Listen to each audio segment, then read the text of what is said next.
Obviously, we then bring it back to World War II, where you obviously had the Molotov-Ribbentrop Pact between the Soviet Union and Germany, which is kind of always seen as the catalyst for the start of the war, and the start of obviously the Nazis sort of starting their conquest of different countries.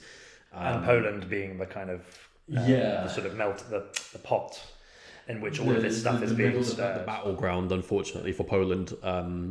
But the Molotov-Ribbentrop Pact wasn't just a non-aggression pact between Russia and Germany. It was a kind of acknowledgement of spheres of influence. So obviously, the Germans wanted to have complete dominance over Western Europe and Central Europe. Obviously splitting kind of a little bit of influence with Italy, but they didn't really give anything to Italy. But the main thing is they wanted to have kind of unchecked control of Western Europe, whereas they recognized that the Soviet Union obviously had a lot of former territories or claims to different lands in Eastern Europe and Northern Europe, and they kind of signed a mutual, almost like, we're not going to mess with you. You do your thing, we'll do our thing. We'll just not intervene with each other's business. And obviously, which didn't last very long. Which didn't last very long, as it turns out. But also, that's a follow-on from the Winter War. So obviously, Finland fell within and the Baltic states also fell within the Soviet sphere of influence.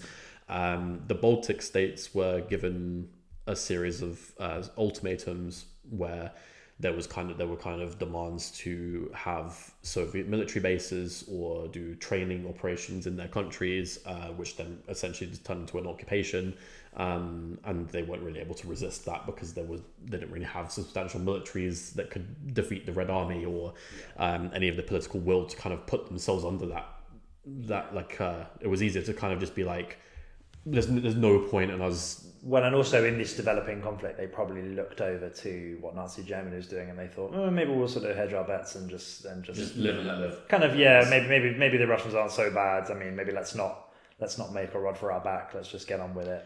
Yeah, be sort of pragmatic at the moment. But obviously, that was kind of the Baltics, which we'll cover them in another episode at some stage, because it's very interesting history around the Baltic states and the wars.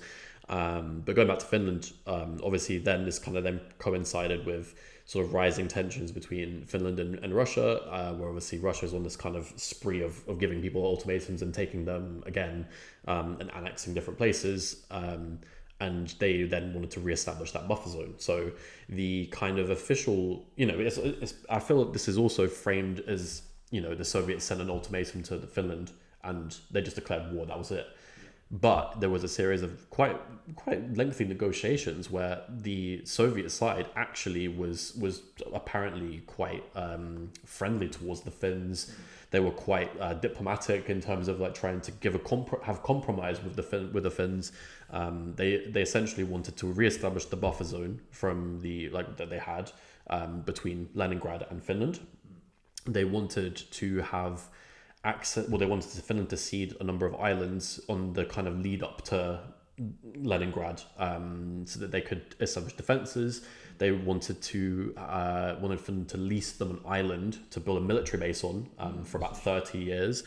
And then they also wanted to kind of have a commitment of neutrality from the Finns as well as ceding a little bit more territory. But then on the other end of the spectrum, they would obviously allow Finland to be independent. They would also give back some land in different areas to Finland. However, naturally, as you would as a formerly occupied country by that country, the Finns did not trust them, which was the smart idea, to be honest. Well, this is sounding a little bit similar to something I'm going to get onto, which is the relationship between Ireland and Great Britain in the war, and the similar kind of thing. Ex-colonial overlords saying, hey guys, can you sort of help us out? And them saying, oh, well, we don't really like you all that much, and yada, yada, yada. But anyway, an interesting parallel. But yeah, no, for sure. But yeah, also obviously the Finns didn't trust the Soviets at all. They were sort of afraid that if they, the Soviets were going to take a similar kind of negotiating turn to the Germans, in the sense that they would, issue a series of demands that might be negotiated and accepted, but then immediately after that there'd be more concessions that would need to be made to avoid a war or conflict or something. And the Finns were very kind of concerned with sort of ceding their position and kind of weakening their ability to defend themselves against the Soviets if there was ever another war. So the negotiations eventually broke down. The Soviets declared war. They wanted to they just needed to establish what they wanted with force. And this is where we kind of get into maybe the more well-known part of the Winter War, is that obviously Finland had a vastly smaller army than the Red Army. They also didn't have as much like kind of modern equipment. Finland made some attempts to establish a mutual kind of military agreement with Sweden in the immediate run up to the war, which was kind of echo of the colonial interest. Which was entirely unsuccessful, as Sweden was entirely committed to their policy of neutrality, which they established well before. How does one neutral power relate itself to another neutral power? It's an interesting question. It's more kind of, I guess, neutral countries that are committed to being neutral agree to defend each other if anyone violates that neutrality, I guess, but in the same way. But Sweden was also very wary that both the Germans and the Soviets had interests in their region, and they didn't want to get involved for fair reason, to be fair. But yeah, so you don't know what kind of worms you're going to open if you suddenly stick an oar in. So exactly to mix my metaphor. Yeah, but yeah, so they petitioned the Swedes, they petitioned the UK, the Allies, but it was all fairly unsuccessful. They couldn't get like that guarantee of independence that they were seeking. So in the end, the Soviets declared war on the Finns. They fought the Winter War, which actually only lasted about 3 months. However, in that time, obviously the Soviets vastly outnumbered the Finnish army, and the sort of rate of casualties. I think the Finns took around 25,000 casualties in this war, compared to 160,000 or so on the Soviet side. So obviously quite a mismatch. Well, it's a question of scale as well, isn't it? Yeah, size of armies and all that. But the main kind of driver of that was that the Red Army at the time, they had very poor organization. Their military command wasn't very experienced. They made a lot of errors in the invasion of Finland. They didn't really think through the terrain. They didn't think through their enemy. Finland obviously employed lots of kind of guerrilla warfare tactics. And then I think is that what the film Sisu that was recently out, is that what that kind of focuses on? Because I've been meaning to watch that because it looks like a great kind of Tarantino-esque kind of look at the Finnish story. That's probably the theme. I haven't watched it myself, but I also maybe we need to watch it together. Do a little review maybe. Yeah. But yeah, so obviously the Finns displayed massive heroism, courage, being able to defend themselves in the face of a vastly more powerful enemy. However, eventually the Soviets reorganized their sort of military structure. They brought in more experienced generals. They changed their tactics, and then naturally they broke the line and forced a sort of surrender or a white peace. And so yeah, the Soviets broke through the Finnish line after about 3 months of fighting, and that resulted in a sort of an armistice agreement. The tongue twister. Yeah.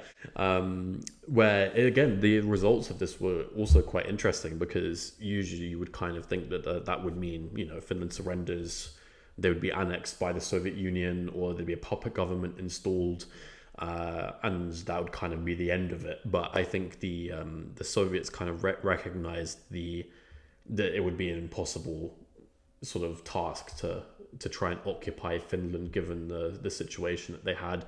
Also, the fact that there wasn't an entirely total military defeat. They didn't conquer the entire country.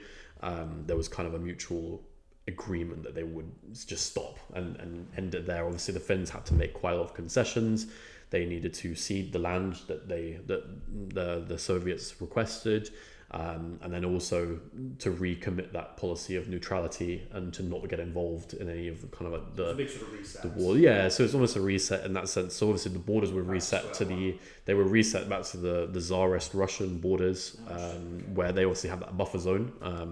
They took the islands that they wanted. They had all the kind of they took some other territory as well. Was it quite punitive from the Russian side over to the Finnish side, or was it quite kind of let's just forget that ever happened and we'll sort of start again? Well, I think there was obviously the ultimate impact was that they obviously had to give up about, I think it was about 9% of their territory. Right, hence the shifting back to the Tsarist lines. And obviously that caused tension as well.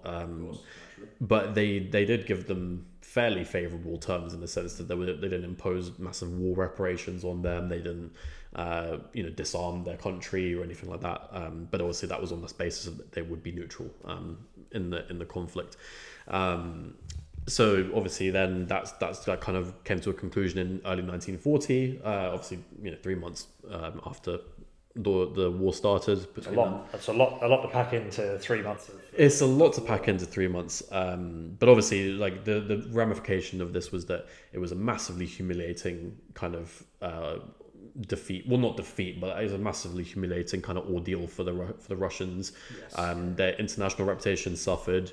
Yeah. The perception of the Red Army as a legitimate fighting force was also questioned, which also emboldened Hitler to actually believe that they could beat the Red Army fairly easily, which you could argue if the Winter War had gone a different way and it was a more decisive victory for the Soviet Union, that the Germans would have actually delayed Barbarossa because they would have said, "Well, hang on, these guys are serious. They look competent. We wouldn't be able to meet them straight on. It would be a real slog." As we obviously know, it didn't turn out that way. Regardless of what the Germans would have done, they would have lost. And maybe good to precipitate that sooner rather than later, and just get the Germans bogged down really early on. Yeah. Although obviously there's some spectacular victories at the start. But obviously, it completely, shattered this idea that the Soviet Union would be a strong military force in the sense of rivaling Germany or the Allies. And then conversely, on the other foot, then the opinion of Finland was massively increased. They were really seen as this kind of, even in defeat, they were still seen as this kind of heroic entity of resisting a larger oppressing force. And coming out of it with their kind of dignity mostly intact, at least, even after making some concessions.